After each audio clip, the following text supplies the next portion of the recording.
Why isn't it showing up? Man, this sucks. Hey, you. God? No, down here. Latte? Well, yeah, it's me. Who else do you think it was? Hey! Okay, what's that's wrong? really weird. Come back I here. can't do this. You're acting like you've never seen a talking cup before. Oh, no. Come on. I'm just trying to help now. you. Cannot do this. Just watch this video here. What? Do what? Watch this latte art video. Okay. Fine. Hi, I'm anniedxng, home barista and your professional latte stylologist. And today, I'll be teaching you how to pour latte art like an underpaid barista working a morning shift. But Annie, I don't have a machine. I can't pour latte art without a machine. Well, of course you can't. Yet. But by the time you finish this video with enough work and effort, one day, you might pour like this. Sorry, wrong pour. I mean like this. I'll be showing you 2 methods you can use to aerate your milk and the foolproof steps I've tried and tested to make sure that the milk is perfect every time. And after we get that down, we'll learn how to troubleshoot and pour. The materials. You're gonna need a milk pitcher for pouring. You can use whichever size you want. I personally like using a bigger one because with the milk not filling all the way to the top, you can tilt your pitcher further and get closer to the coffee surface, allowing you to start your designs earlier in your pour. A French press or a handheld milk frother, you'll be using one of these to froth your milk. A cup, preferably a cup with a round or a bowl-like shape like this one instead of these tall mugs. These are great for latte art practice as they're a lot shallower, allowing you to get to the surface of the coffee sooner.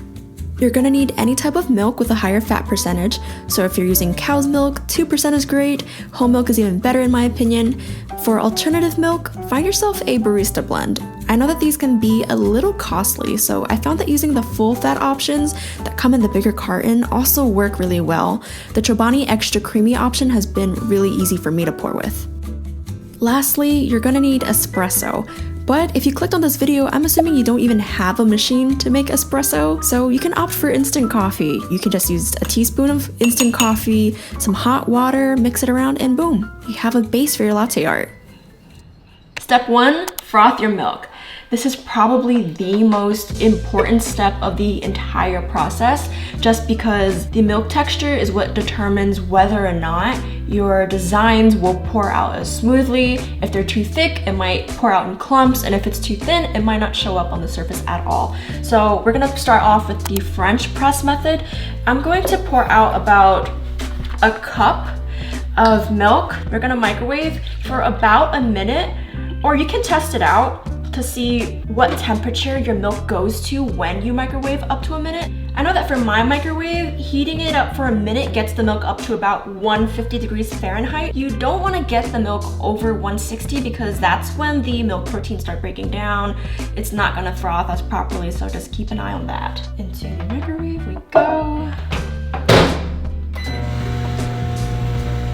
And we wait. So let's attach the top and follow this. About 4 slow big pumps from the top to the bottom. About 10 small pumps near the surface to create more volume. And about 40 fast, bigger pumps towards the bottom to create a homogeneous texture. After that, carefully transfer over to a pitcher to pour and tap out any bubbles you have. And you should have this nice and glossy milk texture. Keep the milk swirling to prevent the foam and milk separating. And from here, you should have really good textured milk that's ready to pour.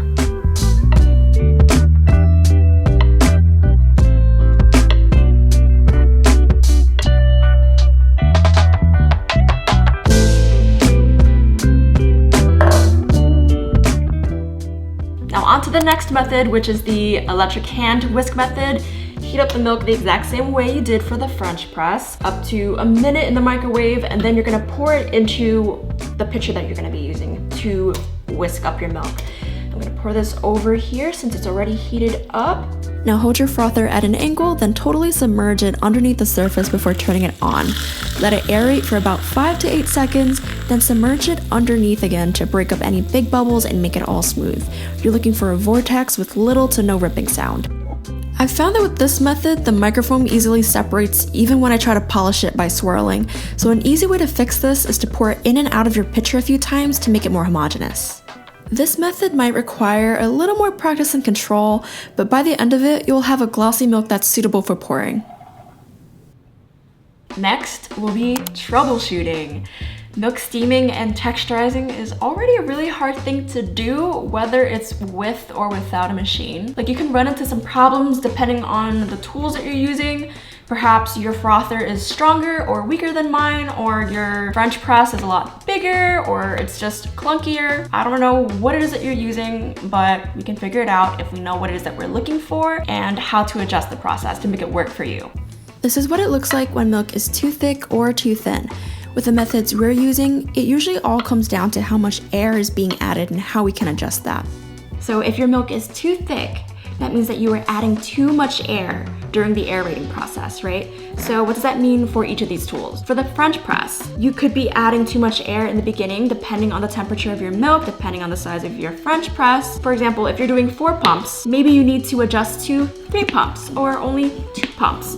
And then for the middle pumps that you do in the middle, the small ones that really add volume, you can reduce that as well. And as for the handheld frother, it also means aerating less in the beginning. So earlier in the video when I demonstrated how to use it, I recommended the range of 5 to 10 seconds, but it really depends on the power and the speed of your own frother, right? So maybe start on the lower end if it's too thick, right? You do 5 seconds and then lower it to 4 seconds or 3 seconds if you find that it's still too thick and you're adding too much foam. So another thing to look out for when we're using one of these is the sound of your milk. So if you're hearing splashing, if you're hearing like in like the first few seconds of your aerating process, perhaps you're aerating too fast too soon. So what you can do is adjust the angle. You can find the right placement where the sound of the milk is just tiny paper tears. So instead of big whooshes, it's more of like a shh, and then you can build up to the texture that you want for the milk. And vice versa, if the milk is too thin, then that means that we need to add more air into our milk, right? So using the techniques that we just talked about, we can either add more air with the French press, or we can add more air by spending more time whisking it up with the hand frother.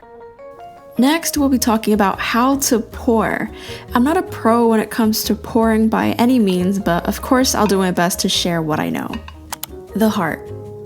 Completely tilt your cup, then incorporate by pouring a thin stream from high above so the milk can sink to the bottom. Then land your milk pitcher a little bit before the center and get the spout as close to the surface as you can. Keep it still there until it's almost filled up. Pour a little bit heavier at the end to make sure the milk isn't stiffening, then lift up and cut through. The tulip. Start off by integrating just a little bit. This one's going to be a little bit trickier because we'll be working with layers. So you're going to want to land directly in the center and immediately after, slightly push the pitcher forward, then lift. For each layer you add, you're doing the same motion but landing a little bit before each crescent shape. And on the last one, you'll lift up and pull through.